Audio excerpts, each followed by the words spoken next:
नमस्कार, जीत पॉइंटर में आप सभी का स्वागत है। कैसे हैं आप सभी लोग? तो ये घटना चक्र के पूर्व अवलोकन की सीरीज में हम ज्योग्राफी सब्जेक्ट कवर कर रहे हैं और इसी क्रम में आज नया अध्याय शुरू होगा, हरित क्रांति। तो आज नया अध्याय शुरू करेंगे, हरित क्रांति।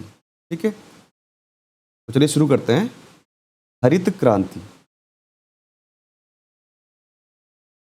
देखिए, विश्व में हरित क्रांति का जनक नॉर्मन अर्नेस्ट बारलोग को माना जाता है। ठीक है, बोरलॉग को माना जाता है। तो आपको बस इतना ध्यान रखना है कि विश्व में हरित क्रांति का जनक किसे कहते हैं? बोरलॉग को। ठीक है, इनका जन्म 25 मार्च 1914 को अमेरिका के आइवोहा प्रांत में हुआ था। तो ये अमेरिका के मूल निवासी, ये ध्यान रखेंगे। और मैक्सिको क्या था? इनका कर्म क्षेत्र रहा है। मैक्सिको कर्म क्षेत्र समझते हैं, मतलब जहां इन्होंने कार्य किए अपने जो है हरित क्रांति के लिए। तो जन्म इनका अमेरिका का है और मैक्सिको इनका कर्म क्षेत्र है।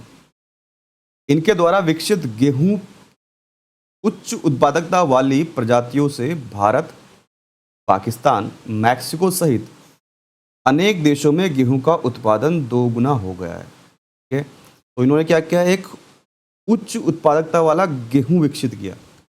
ठीक है, जो हमारे यहाँ भारत में, पाकिस्तान में, मैक्सिको में, इससे क्या हो गया? जो उच्च उत्पादकता वाला गेहूं था, जो गेहूं का उत्पादन है वह दोगुना हो गया है। ठीक है, बोरलॉग के कारण।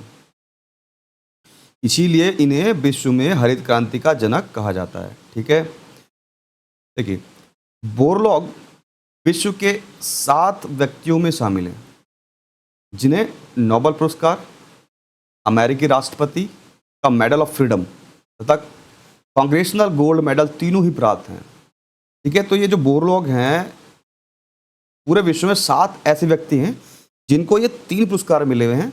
नोबेल पुरस्कार अमेरिका के राष्ट्रपति के द्वारा दिया जाता है, मेडल ऑफ फ्रीडम, और कांग्रेसनल गोल्ड मेडल। तो ये तीनों पुरस्कार मिले हैं बोरलॉग को। ठीक है, तो अभी तक विश्व में 7 व्यक्ति मिले जिनमें से एक बोरलॉग है। ये तीनों पुरस्कार प्राप्त करने वाले। ठीक, आगे देखेंगे। बोरलॉग को वर्ष 2006 में भारत का पद्म विभूषण सम्मान भी प्रदान किया गया है। तो इसीलिए ये हमारे एग्जाम पॉइंट ऑफ व्यू से बहुत महत्वपूर्ण हो जाता है। भैया, इनको पद्म विभूषण भी प्राप्त हो चुका है 2006 में। समझ रहे हैं आप? तो इसलिए बोरलॉग बहुत इंपॉर्टेंट है। आगे देखेंगे। भारत में हरित क्रांति का पिता डॉक्टर MS स्वामीनाथन को माना जाता है। ठीक है, अब हम भारत की बात करेंगे। अभी तो हमने देखा कि विश्व में हरित क्रांति का पिता किसे बोला जाता है? नॉर्मन बोरलॉग को।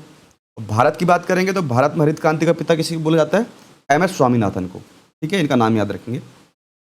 इनके नेतृत्व में ही सफलतापूर्वक भारत में गेहूं की उच्च उत्पादक प्रजातियों का विकास किया गया है, जिसके बाद से भारत में उच्च उत्पादक बीजों का प्रयोग प्रारंभ हुआ है। ठीक है, तो MS स्वामीनाथन जी के द्वारा ही जो है गेहूं की उच्च उत्पादक प्रजातियों का विकास किया गया भारत में। ठीक है, ये ध्यान रखेंगे बस। इसके अतिरिक्त उर्वरकों का अधिक प्रयोग एवं सिंचाई सुविधाओं के पर्याप्त विकास पर भी विशेष बल दिया गया है। बिल्कुल सही बात है। ठीक, भारत में उन्नत बीजों के, देखिए, जो हरित क्रांति मेनली जो आई, इसमें क्या क्या है? जो उर्वरकों और सिंचाई सुविधा का ज़्यादा प्रयोग किया गया। यानी मेनली क्या गया? जो उर्वरक थे केमिकल वाले, उनका ज़्यादा प्रयोग किया गया हरित क्रांति के लिए। ये यहाँ पे बात बताई गई है, बाकी कुछ नहीं है।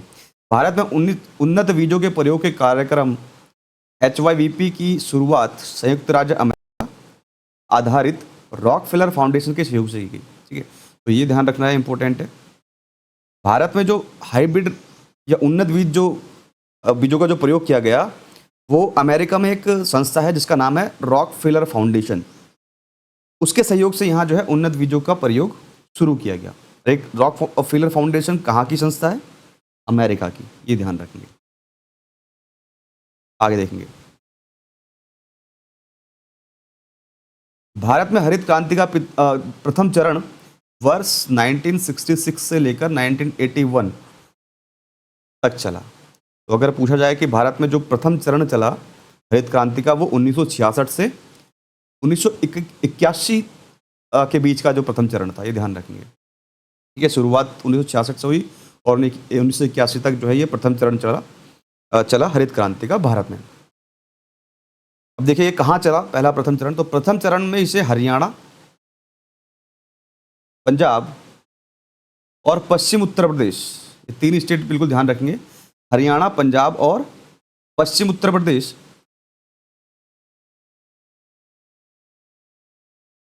में लागू किया गया। ठीक है, ये 3 स्टेट में लागू किया गया था। ठीक है, हरियाणा, पंजाब और पश्चिम उत्तर प्रदेश में जो हरित क्रांति का प्रथम चरण शुरू हुआ 1966 से लेकर 1981 तक।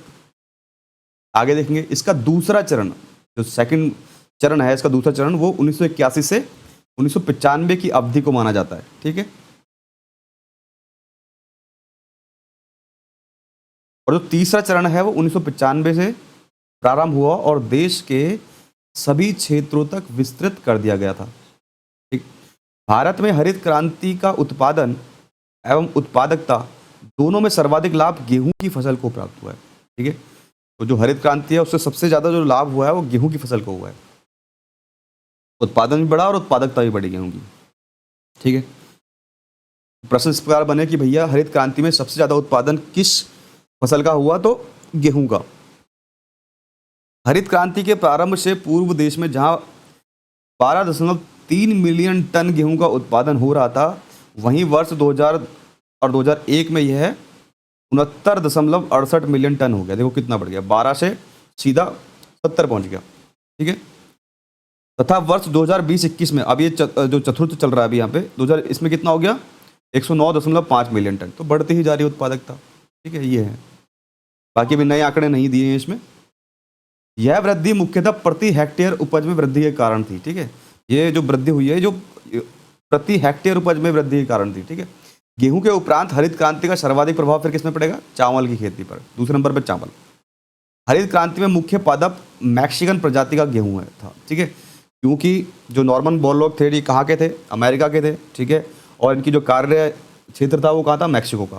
तो इन्होंने जो गेहूं की जो नई उपज विकसित करी वो मैक्सिको में विकसित करी, और वो ही गेहूं का है भारत में भी लाया गया। तो भारत में जो गेहूं आज पैदावार होती है वो कौन सी प्रजाति का, मैक्सिकन प्रजाति का, ये ध्यान रखना है। ठीक है, बोरलॉग के मैक्सिको स्थित अंतर्राष्ट्रीय मक्का एवं गेहूं संवर्धन केंद्र से मंगाया गया था। तो ये देखो मंगाया कहाँ से था, ये जो बोरलॉग ने जो एक मैक्सिको में एक संस्था का गठन किया था, अंतर्राष्ट्रीय मक्का एवं गेहूं संवर्धन, मैक्सिको में, तो वहाँ से मंगाया गया था ये जब हरित क्रांति यहाँ शुरू हुई थी। ठीक है, अभी यहाँ पे कह रहे हैं कि 2020-21 तक हरित क्रांति के फलस्वरूप गेहूं की पैदावार प्रति हेक्टेयर 3464 किलोग्राम प्रति हेक्टेयर तक पहुंच गई है। ठीक है, डाटा बदलता रहता है, इस समय ये दिया है इसमें। भारत में वर्ष 1965 के बाद उच्च उत्पादन देने वाले किस्म के बीजों, उर्वरक, सिंचाई और तकनीकी प्रयोग को बढ़ावा देना, बस यही चीज़ दी है, बढ़ावा देना ही हरित क्रांति के नाम से जाना जाता है। मतलब मेन चीज़ क्या किया गया हरित क्रांति में, जो बीज थे, जो उन्नत प्रकार के बीजों का प्रयोग किया गया, अधिक से अधिक उर्वरक का प्रयोग किया गया, और सिंचाई की जो प्रणाली थी उसको विकसित किया गया। ये काम किया गया हरित क्रांति में, यही बोला गया। ठीक है, बाकी कुछ नहीं है। ठीक, आगे देखेंगे।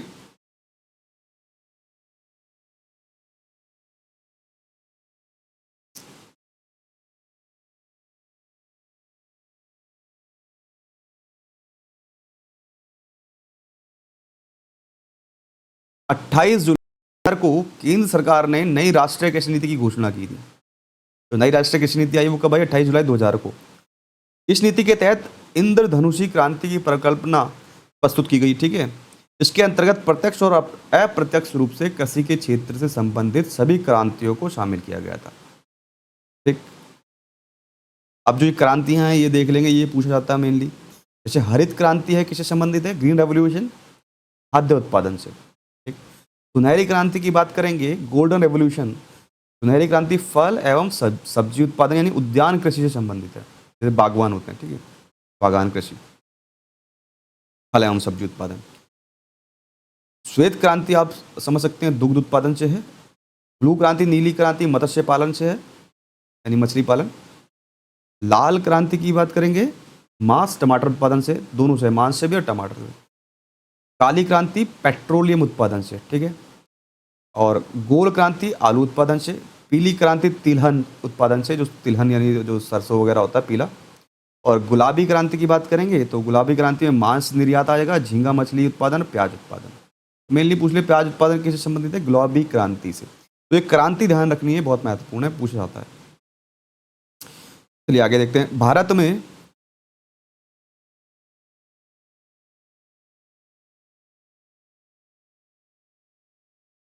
सर्वप्रथम जीबी पंत कृषि एवं प्रौद्योगिकी विश्वविद्यालय पंतनगर द्वारा जीरो टिल बीज एवं उर्वरक ड्रिल का प्रयोग किया गया। तो आपको पता है सबसे पहला जो कृषि विश्वविद्यालय खुला भारत में वो जीबी पंत कृषि विश्वविद्यालय खुला जो पंतनगर में है। इसकी स्थापना हुई थी 1960 में। एक बार इस्टेब्लिशमेंट पूछ लेता है तो 1960 में, 1960 में इसकी स्थापना हुई थी पंतनगर जो उधम सिंह नगर में है। तो पहले तो यूपी में पड़ता था, लेकिन अब उत्तराखंड जो है यूपी से अलग हो चुका है, तो ये अब उत्तराखंड में आ गया है। और उत्तराखंड के किस जिले में? उधम सिंह नगर जिले में। और इसका नाम क्या है? जीबी पंत कृषि प्रौद्योगिकी विश्वविद्यालय। तो भारत में खुलने वाला पहला कृषि विद्यालय था ये, कृषि विश्वविद्यालय। तो सबसे पहले यहाँ पे क्या हुआ? जीरो टिल बीज एवं उर्वरक ड्रिल का प्रयोग किया गया था। ठीक है, ये ध्यान रखना है। अब टिलेज पत्ती के अनुसार बिना जुताई किए सालों तक खेती की जा सकती है। जो जीरो टिल बीज समझ रहे हैं आप, मतलब उसकी जुताई नहीं करनी है, उसी के ऊपर बीज डाल देना है, इसी को जीरो टिल बीज कहते हैं। ठीक है,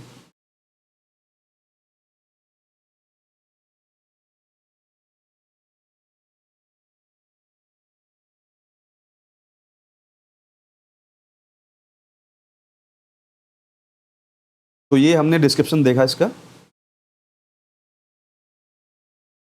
इसके नेक्स्ट वीडियो में देखेंगे इससे संबंधित प्रश्न उत्तर। ठीक है, धन्यवाद।